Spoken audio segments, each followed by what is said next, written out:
finish. How good does that feel? Very good, very good. Obviously, I think a well-deserved victory. Clean sheet, tough place to come, and on to the next. I know it's only January, but does that still feel like a big, significant result? Every win is a big result, especially when the teams around us are very strong. They obviously strengthen themselves as well, probably. So we have to stay consistent, win games, and perform well. Tell us about the goal scorer, Darwin. How pleased are you for him? How much does he deserve moments like this? Well, you have to earn these things, and I think obviously as a striker you get judged on goals, and especially at a club like Liverpool. And obviously today put his mark on the game with the 2 goals, and very important. So that's what we need. We need everyone at their best, contributing to good success. And today it was his day.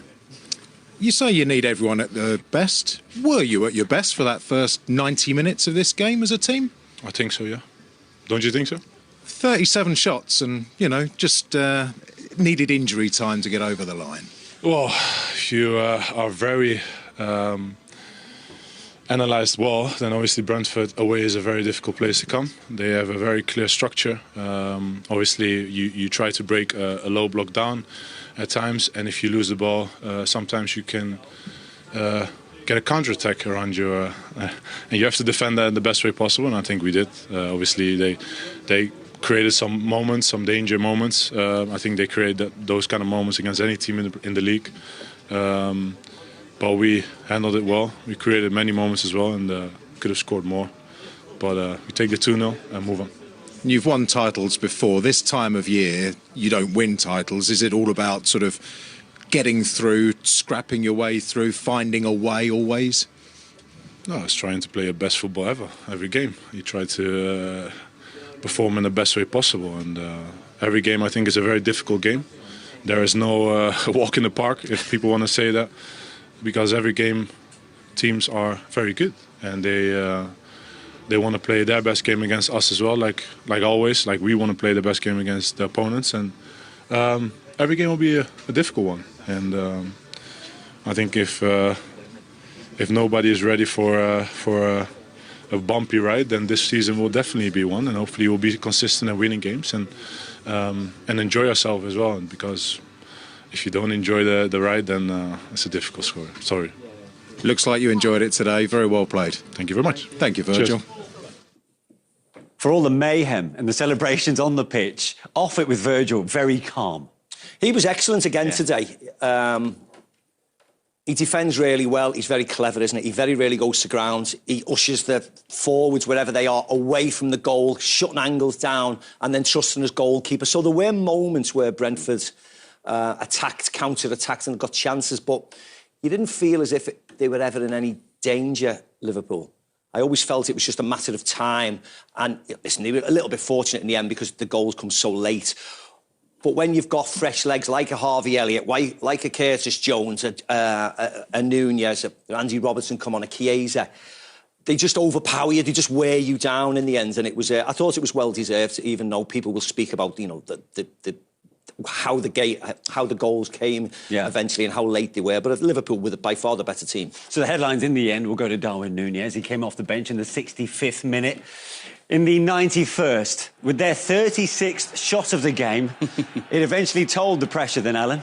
Yeah, Trent was brilliant. I mean, the way his first cross is blocked, but the way he reacts and picks Nunez out is just class. It really is, to have that vision and that ability to find him so soon after not getting the first cross to where he wanted it to go, and the reaction is superb, and it's a magnificent finish. As we said, he missed the header maybe 5 or 10 minutes before that, but he was no way he was missing that one. Exactly what Liverpool needed. Quick thinking from Trent, wasn't it? With that second. He was brilliant, and I hope people give him the credit he deserves, because they were quick to criticise some of his performances, certainly the Manchester United one when the team wasn't great. But since then, his response has been excellent. Brilliant against Tottenham when he's played, excellent against Accrington Stanley when he scored the goal. Brilliant again this evening. And it's important that the Liverpool players step up. Mo Salah hasn't been at his best this last, 3, 4, 5 games. But it doesn't matter today because it's glossed over. because another centre-forward comes on and gets his goal. So when someone's struggling, like a Diaz or like a Salah, not in their best moments, at this moment in time, you've got a Jota, you've got a Nunez, you've got a Gakpo, you've got a Trent, who then they lift their games. Chiesa as well coming on. Chiesa coming on, fresh legs, wants to attack, wants to run forward. And they ran forward a lot, the substitutions. So when you run forward past the defenders of the Brentford team, they end up start dropping deep and deep and deep, and that just creates a little bit more space. So I thought they were excellent. They all played the part, particularly for the second goal. I know they countered, but even then, Curtis Jones makes a really good run forward, and it just causes chaos. You know, this is Mo into Chiesa involved here. Chiesa into Elliott. All the subs. Look at Curtis Jones run. He takes another defender away, opens the pitch up. I mean, it should be fairly easy for someone of Darwin Nunez' standards. I'll tell you, centre-forward, that's an easy finish for him. But still, it's Liverpool busting a gut to get forwards and get numbers and get overlaps, and they get the rewards. You smell blood now, don't they? They got the first goal and they hit them on their counter-attack. Brentford have to commit men forward, which leaves them empty at the back, and the way Liverpool sprinted forward and the numbers that they got forward, and that's a really clever finish. He's full of confidence now with the first one. Head down, hit as hard as you can, and keeper's got no chance. Game over, 3 points. Yeah. It's always eventful, though, isn't it, when Darwin Nunez is involved? Now, you may have noted he got a yellow carded, actually, after his first goal. He took his shirt off as part of that celebration. And knowing that, we see this, where he catches Nathan Collins a little late. Is he a bit lucky not to have got a second yellow? Well, of course he is. You know, it's 93, 94 minutes. He's scored 2. He's got a yellow card. Why? I mean, why is he even thinking about diving into that challenge? But this is the package that is Darwin Nunez. Unfortunately, or fortunately, whatever way you take it, he does mad things like that. You knew when he come on today after 65 minutes, he would get a yellow card today. Yeah. It's just part of his nature. He can't stop diving into challenges. He can't stop looking at players and wanting to be physical, like when he came on against Manchester United. Yeah. That's just, you have to take it or leave it with him. He misses chances, he scores chances, he gets yellow cards, he batters people. It's just the way he is. He's a full-blooded South American who's still, you can't say he's still learning, because he's been at Liverpool now nigh on 3 years, but he has to temper that anger in the right way. Was he fortunate, Alan?